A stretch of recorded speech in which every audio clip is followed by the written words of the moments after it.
Witajcie ponownie. W ostatnim czasie parę osób pisało do mnie w sprawie spolszczenia zegarów oraz systemu multimedialnego w Fiacie Grande Punto. Tak się składa, że akurat dysponuję takim samochodem, dlatego możemy pokazać małe co nieco.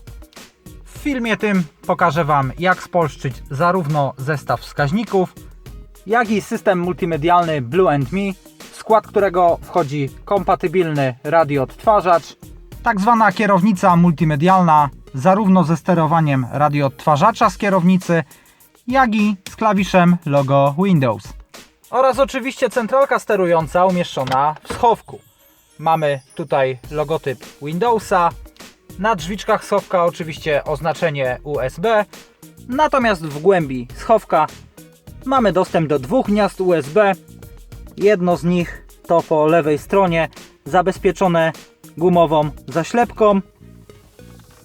Jest dostępne dla użytkownika, oraz drugie gniazdo USB z plastikową zaślepką, przeznaczone do celów serwisowych. Ok, rozpocznijmy sobie od spolszczenia zestawu wskaźników. Załączamy zapłon, czyli przestawiamy kluczyk w stacyjce na pozycję MAR.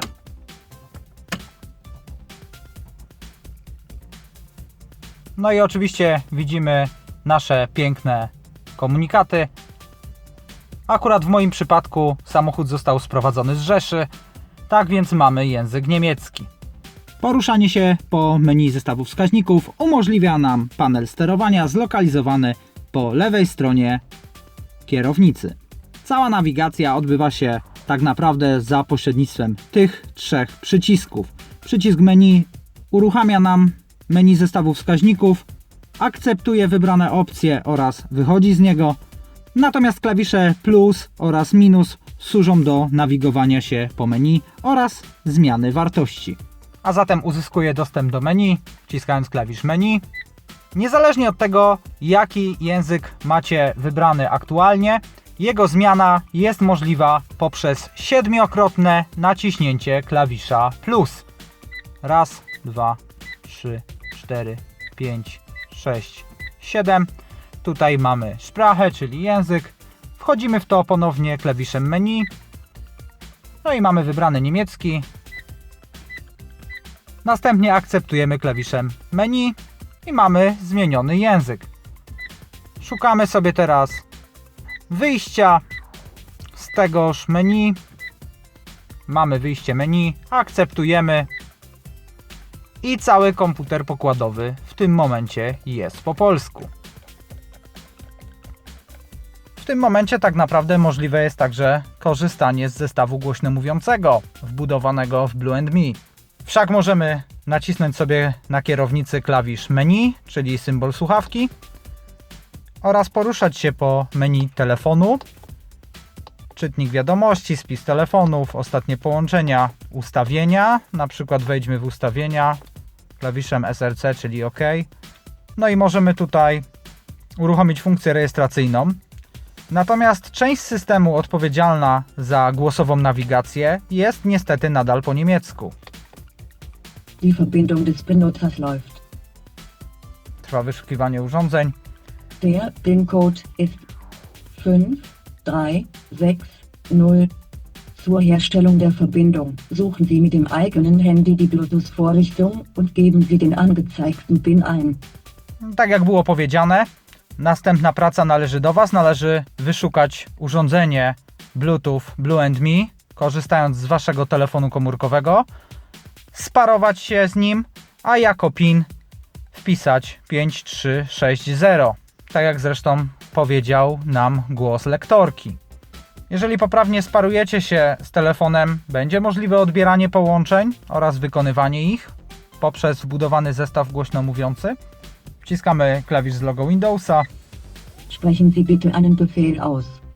Um die zur Verfügung stehenden Befehle kennenzulernen, können Sie jederzeit Hilfe sagen. Hilfe. Die zur Verfügung stehenden Befehle sind Nachrichtenleser, Einstellungen oder Abbrechen. Einstellungen. Einstellungen. Die möglichen Befehle sind Benutzerdaten, Verbindung, Erweiterte Optionen. Und beenden. Beenden. Tak jak widzicie, możliwa jest głosowa interakcja z systemem, ale na chwilę obecną jedynie po niemiecku. Przejdźmy zatem do spolszczenia tego systemu.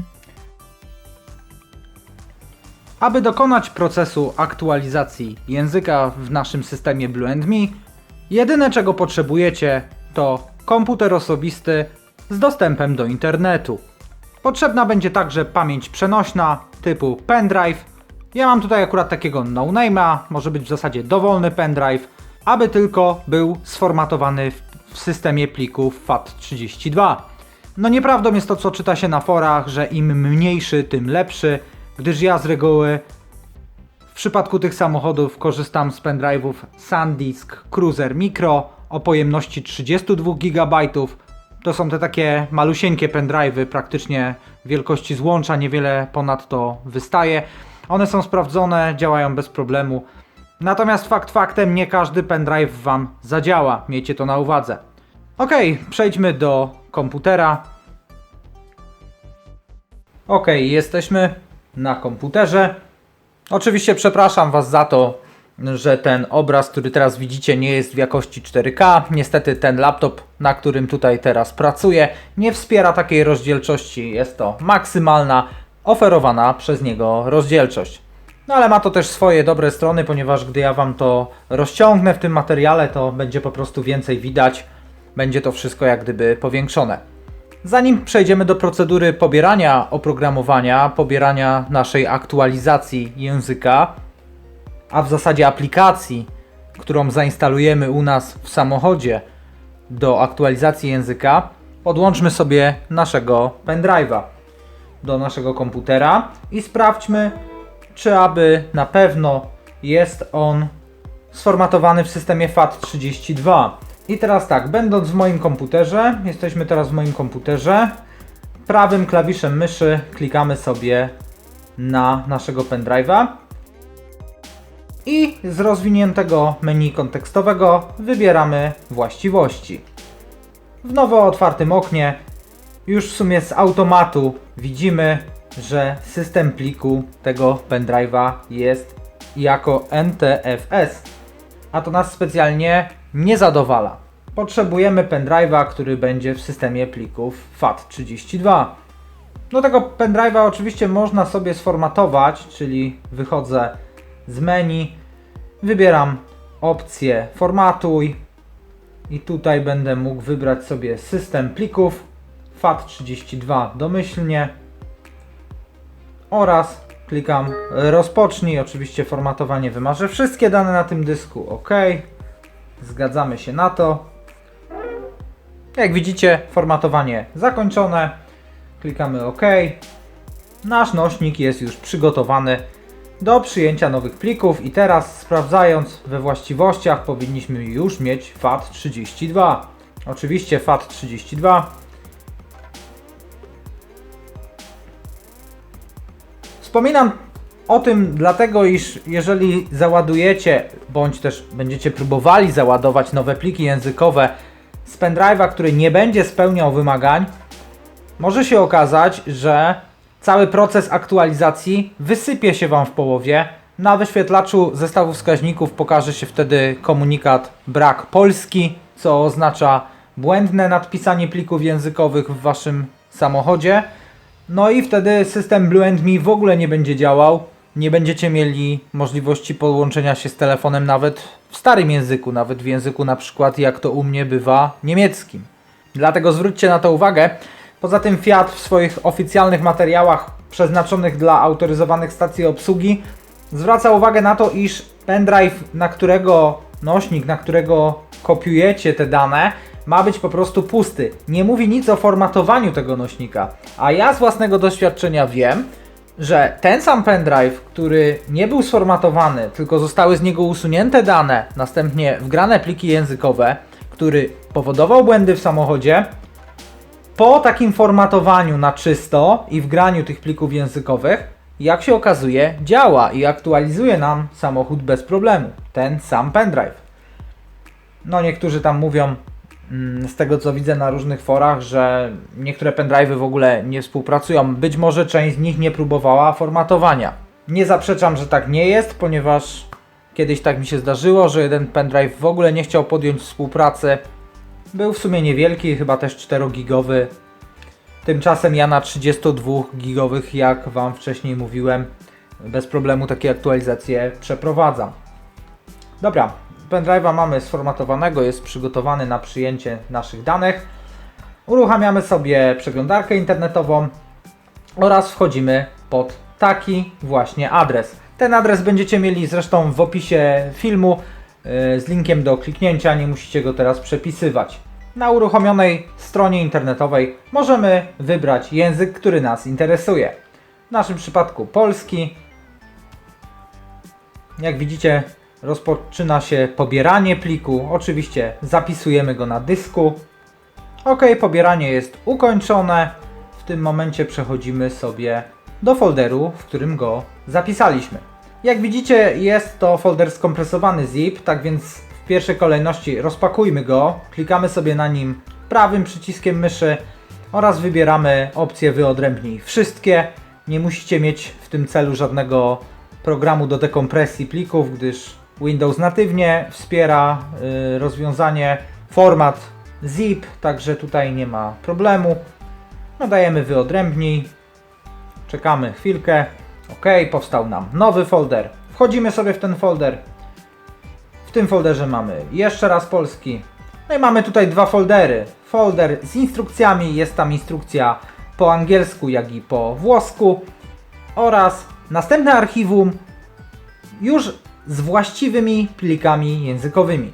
Ponownie klikamy tym razem na to archiwum prawym klawiszem myszy. Znowu wybieram wyodrębnij wszystkie. Akceptuję wyodrębnianie. Znowu czekam chwileczkę. No, mamy wyodrębnione. Ponownie otwieram folder z wyodrębnionymi plikami. Następnie zaznaczam je wszystkie, tudzież skrót klawiaturowy Ctrl+A. Następnie możemy je sobie skopiować lub też wyciąć, jeżeli w tej lokalizacji nam się już nie przydadzą. Możemy dać wytnij. Następnie przechodzę sobie do mojego pendrive'a, czyli mój komputer, qu'est-ce. I tutaj w tym miejscu, w głównym folderze, nie w żadnym podfolderze, wklejam sobie te pliki. Kopiuję po prostu te pliki tutaj na tego pendrive'a.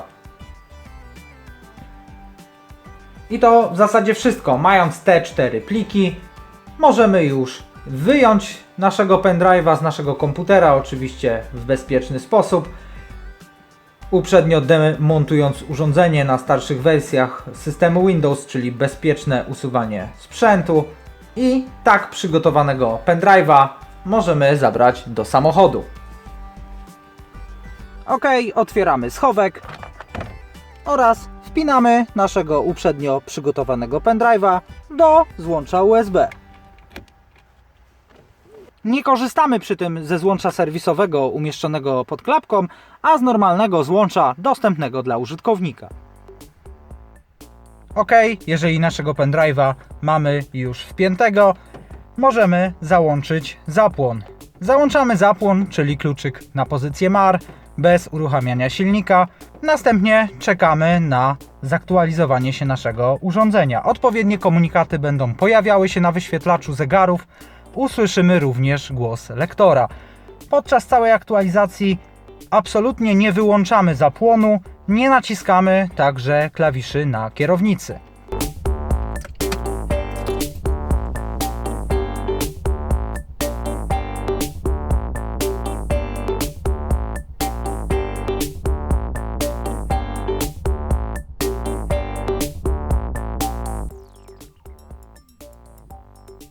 Język systemu uaktualniony. Tak jak słyszeliście, nasza aktualizacja zakończyła się powodzeniem. W tym momencie możemy wyłączyć zapłon oraz wyjąć pendrive'a. OK, sprawdzimy teraz, czy nasz system na pewno działa poprawnie. Aby zademonstrować Wam działanie całego systemu multimedialnego, przygotowałem płytę z muzyką, która jest przeze mnie wykorzystywana w moich filmach na YouTube. Jest to legalna muzyka, nie będziemy łamali praw autorskich. Wrzucimy ją do czytnika. Przygotowałem również pendrive'a z podobnymi utworami, również w 100% legalnymi. Pendrive'a oczywiście wpinamy w schowku, tak samo jak wpinaliśmy naszego pendrive'a z aktualizacją języka. Mam również przykładowo telefon komórkowy, który sparujemy sobie do tego samochodu. Nie mam tutaj co prawda karty SIM, ale na potrzeby naszej prezentacji będzie, myślę, jak znalazł. Aby sparować urządzenie, wchodzimy sobie do menu głosowego, naciskając klawisz na kierownicy oznaczony logo Windows. Proszę wymówić polecenie lub powiedzieć pomoc. Pomoc. Można powiedzieć czytnik wiadomości. Ustawienia. Lub anuluj. Ustawienia. Ustawienia. Dostępne polecenia są dane użytkowników. Rejestruj użytkownika. Zaawansowane opcje. Lub wyjdź. Dane użytkowników. Dane użytkowników. Możliwość powiedzenia usuń użytkowników. Lub usuń wszystko. Usuń wszystko. Usunąć wszystkie dane zapisane przez użytkowników w pamięci pojazdu. Tak. Dane usunięte. No, w ten sposób skasowaliśmy sobie wszystko. Teraz możemy przystąpić do parowania systemu. Przy okazji widzicie, że system nawigacji głosowej działa bez problemu. Dobra, wejdźmy sobie do ustawień. Ustawienia. Ustawienia. Dostępne polecenia są dane użytkowników. Rejestruj użytkownika. Zaawansowane opcje. Lub wyjdź. Rejestruj użytkownika. Rejestracja użytkownika w trakcie. PIN jest 2464. Żeby się połączyć, należy wyszukać urządzenie Bluetooth własną komórką i wprowadzić wyświetlony kod. Jasne, szukamy. To najprawdopodobniej będzie to urządzenie. Ono nazywa się Blue & Me. Spróbujemy. Tak, Blue & Me. No i wpisujemy PIN 2464. Połączenie w trakcie. Witamy. Korzystania z rubryki należy skopiować kontakty do pojazdu. Kontynuować. Tak, Przepisywanie w trakcie. tak jak widzicie, telefon żąda od nas dostępu do kontaktów. Zezwalam. Teraz samochód kopiuje sobie książkę telefoniczną do swojej pamięci. Nasz cały spis telefonów, tak aby później móc wybierać sobie numery głosowo. Ok, jesteśmy sparowani. Telefon możemy odłożyć na bok. Aby zadzwonić, wystarczy wcisnąć klawisz logo Windows, następnie wypowiedzieć.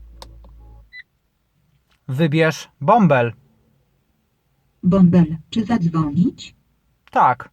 No i w tym momencie, gdy mielibyśmy aktywną kartę SIM, telefon wybrałby nam ten numer. Jak widzicie, nie mam tutaj karty, tak więc jest koniec połączenia i to nie działa. Jeżeli pod danym kontaktem mamy zapisanych więcej użytkowników, to możemy powiedzieć naszemu systemowi, aby wybrał konkretny numer. Dla przykładu, wybierz mama. Połączyć mama z praca czy komórka? Komórka. Mama komórka. Czy połączyć? Tak. No, tak jak widzicie, również ten sam komunikat, że nie zarejestrowano w sieci, no ale funkcja działa. Możemy również powiedzieć w inny sposób. Wybierz mama komórka. Mama komórka. Czy połączyć? Tak. Jeżeli nie posiadacie w pamięci książki telefonicznej numeru, na który chcecie zadzwonić, możecie powiedzieć wprowadź numer Numer, proszę. 0, 8, 5, 2, 3, 6. 0, 8, 5, 2, 3, 6. Tak. No i oczywiście znowu wybiera. Czytnik SMS. Czytnik wiadomości. Można powiedzieć: przeczytaj ostatnią. Odebrane wiadomości. Usuń wszystkie. Rodzaj raportu. Lub wyjdź. Czytnik wiadomości odtwarza SMS-y odebrane podczas jazdy. Aby przeczytać ostatnią odebraną wiadomość, powiedzieć: przeczytaj ostatnią. Aby wyświetlić wszystkie zapisane w pojeździe wiadomości, powiedzieć: odebrane wiadomości. Aby usunąć wszystkie zapisane wiadomości, powiedzieć: usuń wszystkie. Aby wybrać sposób komunikacji o nadejściu nowej wiadomości, powiedzieć: rodzaj raportu. Aby uaktualnić słownik skrótów, powiedzieć: aktualizuj słownik. Powiem Wam szczerze, że ta funkcja działa zupełnie nieźle. Samochód przeczyta Wam na głos każdego SMS-a. No zestaw oczywiście ma wiele innych funkcji. Instrukcja obsługi do tego systemu powinna rozwiać wszelkie Wasze wątpliwości. Na końcu tego filmu pokażę Wam, skąd ją pobrać. Oczywiście w języku polskim. Oczywiście podczas interakcji głosowych radioodtwarzacz zatrzymuje się automatycznie. Na ekranie wyświetlony jest napis Voice. Tego akurat nie spolszczymy. Radio nie posiada aktualizacji do języka polskiego. Proszę powtórzyć. Podczas pracy odtwarzacza CD lub tunera, jeżeli tylko w gnieździe USB mamy włożony pendrive zawierający jakiekolwiek pliki muzyczne w formacie MP3, możemy uruchomić ich odtwarzanie. W tym celu wystarczy powiedzieć: odtwarzaj muzykę.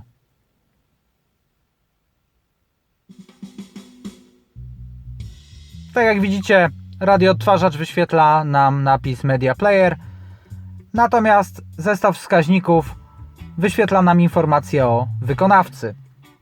Dostępne są oczywiście standardowe polecenia sterujące. Następny.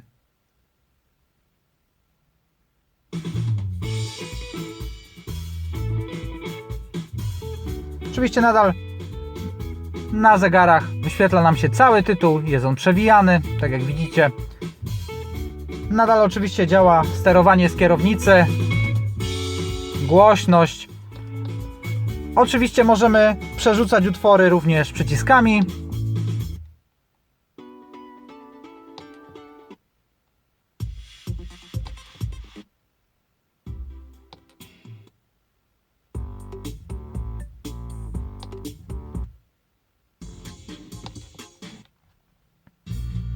Jeżeli wyświetlacz komputera pokładowego przeszedł już w tryb wyświetlania informacji o spalaniu, zasięgu, odległości, a chcecie poznać tytuł danej piosenki, wystarczy zapytać systemu: co jest odtwarzane?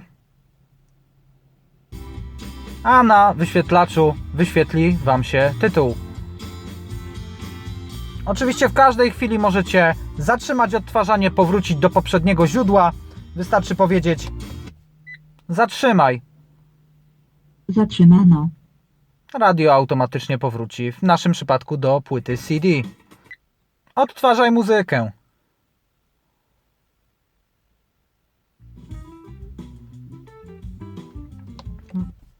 Włącz pętlę. Tryb pętle włączony. Istnieje również opcja autoodtwarzania. Powoduje ona, że każdorazowo po załączeniu zapłonu, jeżeli tylko pendrive znajduje się w czytniku, zostanie on wywołany. Ci z Was, których to irytuje, mogą tę opcję wyłączyć. Wystarczy powiedzieć: wyłącz autoodtwarzanie. Autoodtwarzanie wyłączone. I już system nie będzie nam się narzucał. Jeżeli na Waszym pendrive'ie istnieją potworzone foldery, również głosowo możecie się pomiędzy nimi poruszać, nie ma żadnego problemu. Całe sterowanie systemem jest oczywiście również umożliwione za pośrednictwem menu wyświetlanego na wyświetlaczu.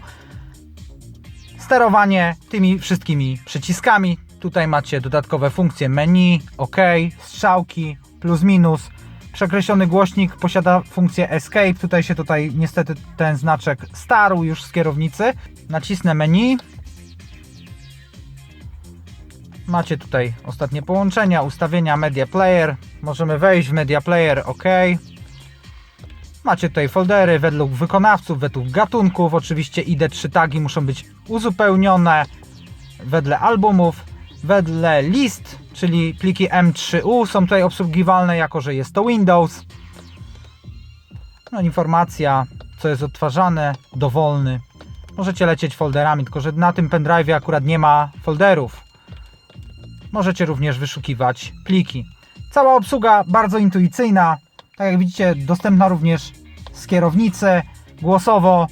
Jeżeli na przykład odtwarzamy, a chcecie gdzieś zadzwonić, wystarczy nacisnąć przycisk oczywiście i powiedzieć telefon. Telefon. Można powiedzieć, wybierz następnie imię odbiorcy, albo wprowadź numer, albo ostatnie połączenie. System rozpoznawania mowy w tym samochodzie działa w sposób niezwykle intuicyjny oraz nie musi się uczyć waszego głosu. Rozpoznaje praktycznie wszelkie akcenty bez żadnego problemu, również w ruchu, również gdy w samochodzie jest głośno. Nie ma z tym żadnego problemu. System bazuje na Microsoftowych rozwiązaniach. Oczywiście macie tutaj wbudowany pod schowkiem mały komputer. Jak najbardziej działa to przyjaźnie. Jeżeli połączenie Bluetooth w waszym telefonie jest cały czas włączone, to za każdym razem wsiadając do samochodu i przekręcając kluczyk w stacyjce, telefon nawiąże automatyczne połączenie z samochodem. Samochód na desce wyświetli wam znaczek Bluetooth oraz nazwę sieci operatora, u której telefon jest zalogowany. W naszym przypadku zapewne będą to myślniki, gdyż nie mamy tutaj karty SIM, ale samochód powinien potwierdzić nam fakt, iż telefon został odnaleziony i połączony z samochodem. Oczywiście mamy tutaj znaczek Bluetooth. No i oczywiście system przechodzi do normalnej pracy. Radioodtwarzacz jest w stanie klonować swój wyświetlacz na zestaw wskaźników. Aby to uruchomić, wystarczy po prostu naciskać na manetce wycieraczek przycisk Trip do momentu, gdy odnajdziemy opcję nasz interesującą. Mamy tutaj właśnie informację z radioodtwarzacza, tak jak widzicie. Bez problemu to oczywiście także działa. Oczywiście to, co przedstawiłem wam przed chwilą, to jedynie mały urywek możliwości systemu Blue & Me. Jeżeli nie mieliście wcześniej do czynienia z tego typu systemem, a chcecie poznać jego wszystkie możliwości, oczywiście polecam wam przeczytanie instrukcji obsługi tego systemu. Możecie dorwać ją oczywiście w autoryzowanych stacjach obsługi Fiata. Możecie również bezpłatnie pobrać z internetu. Jeżeli chcecie pobrać, wchodzimy na adres widoczny na ekranie. Oczywiście również i ten link będzie w opisie do tego materiału, także spokojnie, nie musicie tutaj niczego przepisywać. Tam będzie w wersji do kliknięcia. Czekamy, aż ta stronka nam się załaduje. Wyskakuje nam takie oto okno, w którym to oknie za chwilę będziemy mogli wybrać nasz pojazd. Możemy wyszukiwać tutaj zarówno po numerze VIN, jak i po modelu. No ja osobiście skorzystam z wyszukiwania po modelu. Może polecimy sobie w tył, na starsze autka. Oczywiście Grande Punto. Tu mamy 500. Widzę nowa Panda jest. Mamy tutaj Punto 2012. No to akurat nie mój egzemplarz. To już jest ten Polift. Ten ostatni Polift. Tak naprawdę, czyli ten najświeższy. Kubo Sedici. Linea jest. Stara Panda, czyli tak zwany Panda Classic. Mamy tutaj Punto Evo. Moje Punto to także nie Punto Evo, to jeszcze starszy model, czyli Grande Punto. Możecie tutaj zarówno w tym miejscu pobrać sobie instrukcję obsługi całego waszego auta, jak i instrukcje do dodatkowych elementów wyposażenia, czyli do tak zwanych uzupełnień. No, trzeba tutaj w to trafić. Fiat to tutaj chyba ma jakiś problem. O, w tym momencie będzie się dało kliknąć. Klikamy sobie na uzupełnienia. Następnie tutaj w tych polach wybieramy sobie rok produkcji naszego auta. Moje auto jest z lutego 2008. No, dokładnego miesiąca nie musicie podawać, gdyż tam się niewiele różni. Akurat w przypadku systemu Blue & Me on był w tym roczniku niemodernizowany, także tutaj nie trzeba. No i tutaj mamy typ rozrywka i komunikacja i to się zgadza. Wybieramy uzupełnienie Blue & Me. Jeżeli macie wersję z nawigacją, to możecie sobie wybrać Blue & Me Nav. Natomiast ja posiadam zwykłe Blue & Me i mamy tutaj do wyboru dwa rodzaje plików dla naszego systemu. Blue & Me oraz szybki przewodnik po Blue & Me. Oczywiście nas interesuje pełna instrukcja, jeżeli chcecie szybką również możecie ją pobrać. Chwilkę czekamy, tutaj na dole nam się zmieni. Mamy rozrywka i komunikacja Blue & Me. Możemy pobrać plik PDF.